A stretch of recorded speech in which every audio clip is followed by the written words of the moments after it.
SOCINdex by EBSCO covers the sociology literature, encompassing all subdisciplines and closely related areas of study, including gender studies, criminal justice, social psychology, racial studies, religion, and social work.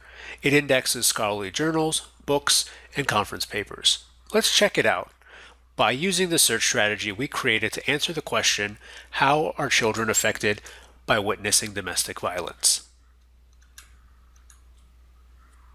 Now, before I click search, I'm going to scroll to the bottom of the page and select peer-reviewed.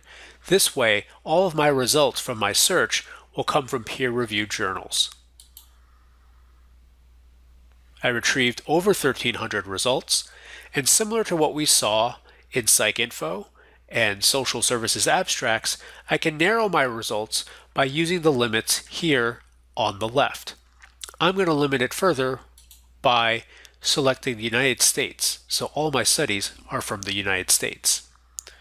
Looking at the results, we see that it's similar to social services abstracts, where if it's available as a full text PDF, I can click directly here and download the PDF, or I can click on the gray button, the NYU button, which will take me to our library's holdings, and I can download the PDF here.